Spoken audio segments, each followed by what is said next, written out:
In this video, we are going to discuss types of force. Types of force में हम पढ़ेंगे balanced force और unbalanced force. दो तरीके के फोर्स होते हैं, that is balanced and unbalanced. First of all we are going to discuss balanced force. Balanced force क्या होता है? First point is when equal amount of forces are applied on an object from different directions such that they cancel out each other. क्या होता है कि जब एक ही amount मतलब एक ही बराबर फोर्स जब अप्लाई किया जाता है किसी भी सिंगल ऑब्जेक्ट पर दोनों तरफ से, मतलब डिफरेंट डायरेक्शन से. फॉर एग्जांपल, ये एक ट्रॉली है.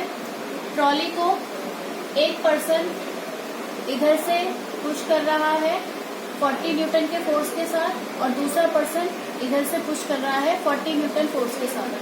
तो क्या हो रहा है कि ये इस तरफ पुश कर रहा है और ये इस तरफ पुश कर रहा है.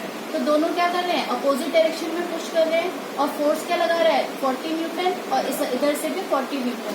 तो क्या होगा? रिजल्टेंट फोर्स जो होगा, जब टोटल फोर्स जब हम निकालेंगे तो जब अपोजिट डायरेक्शन में पुश होता है तो फोर्सेस क्या हो जाते हैं? डिफरेंस निकालते हैं. फोर्सेस कैंसिल आउट हो जाते हैं, सब फोर्सेस माइनस हो जाते हैं.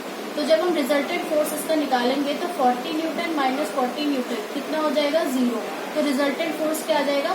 0. इससे हमें क्या समझ में आया कि जब इक्वल अमाउंट ऑफ फोर्सेस हम अप्लाई करते हैं डिफरेंट डायरेक्शन से तो क्या होता है? फोर्सेस क्या हो जाते हैं? कैंसिल आउट हो जाते हैं. क्या हो जाते हैं? 0 हो जाता है.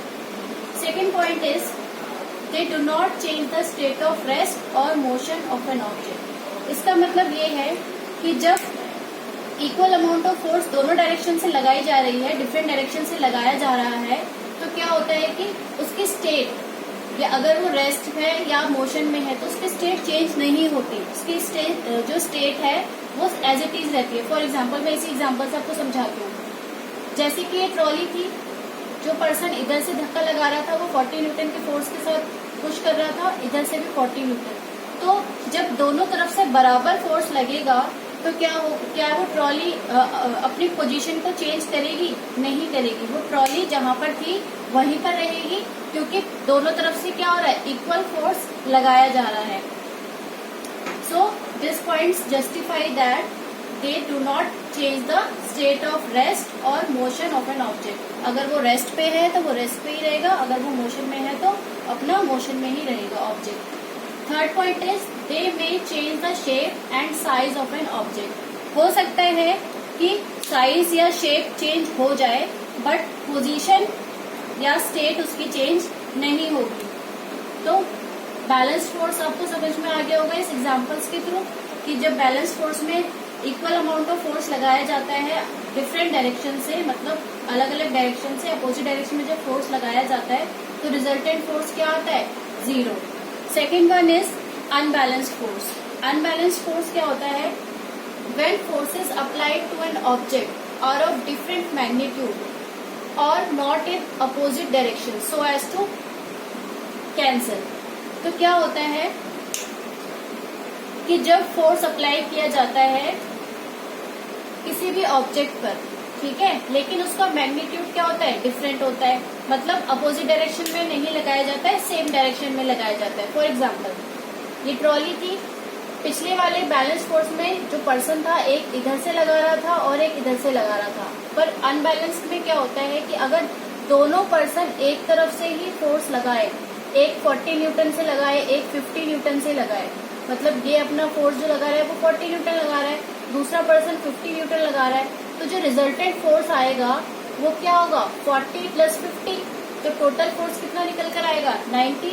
जब एक ही ऑब्जेक्ट पे जब दो पर्सन पुश करेंगे, फोर्स लगाएंगे, तो क्या होगा?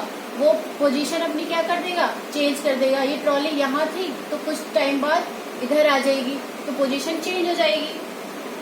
So this point is when forces applied to an object are of different magnitude, मतलब अगर अलग अलग मैग्नीट्यूड है और नॉट इन अपोजिट डायरेक्शन, या डायरेक्शन उसकी अपोजिट नहीं है, अगर सेम डायरेक्शन में अगर फोर्स लगाया जा रहा है तो क्या होता है कि फोर्सेस क्या हो जाते हैं? ऐड हो जाते हैं. Second point is they can alter state of rest और मोशन ऑफ एन ऑब्जेक्ट. ये मैंने समझा दिया कि क्या होता है, उसकी स्टेट जो होती है रेस्ट या मोशन में जो होते हैं वो चेंज हो जाती है, ऑल्टर हो जाती है। मतलब अगर ये रेस्ट पे था तो ये मूव करने लग जाएगा। Third point is they can cause acceleration in an object. तो क्या होता है, एक्सिलरेशन भी चेंज हो जाएगी। जैसे कि यहाँ पर दोनों फोर्स बराबर लग रहे थे तो वो रेस्ट पे था, अब यहाँ पर दोनों एक तरफ से धक्का लगाएंगे तो उसकी एक्सिलरेशन क्या हो जाएगी, बढ़ जाएगी, चेंज हो जाएगी, तो एक्सिलरेशन में भी फर्क पड़ जाएगा। Fourth point is they can change the shape and size of an object. Obviously अगर मूवमेंट होगी तो साइज और शेप भी क्या हो सकता है, चेंज हो सकता है। तो आपको इससे बैलेंस्ड और अनबैलेंस्ड में डिफरेंस समझ में आ गया होगा।